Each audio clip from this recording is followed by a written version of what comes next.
À partir du XIXe siècle, les sorcières réapparaissent au grand jour sans peur de se montrer. La sorcière devient un sujet à portée des enfants. En effet, les frères Grimm, Andersen et d'autres sont les précurseurs de ce mouvement. Ainsi, ce nouveau sujet est abordé dans des contes tels que Blanche-Neige, Hansel et Gretel, Joring de Joringel pour les frères Grimm, écrivant à partir de 1811, et Le soldat et le briquet pour Andersen, auteur du XIXe siècle. Au cours du XXe siècle, Walt Disney a l'idée d'introduire Blanche-Neige des frères Grimm dans son premier film long-métrage animé de 1937. Par la suite, il utilisera à nouveau le personnage de la sorcière afin de permettre aux enfants de s'évader dans un monde mystérieux et fantastique. La sorcière ne fait plus l'objet d'une crainte mais d'une moquerie. On retrouve dans chaque film les attributs de la sorcière comme le chaudron, les bougies, le balai, le grimoire, le chat noir, la forêt, les sorts ou encore la pleine lune.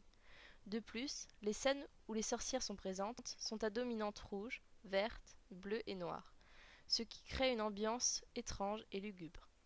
Enfin, dans les années 50, Gerald Garner crée une nouvelle image de la sorcellerie au sens propre avec le mouvement de la Wicca. Fais ce que tu veux tant que cela ne blesse personne, telle est sa devise. Aujourd'hui, les sorcières des temps modernes, dans nos cultures, ne sont plus les sorcières d'autrefois. La sorcellerie démoniaque d'autrefois n'est plus qu'un témoignage d'enracinement de la croyance en un certain pouvoir de faire le mal.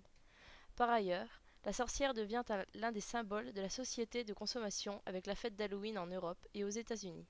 Mais pour les anglo-saxons, la sorcière est considérée comme un personnage bénéfique et protecteur.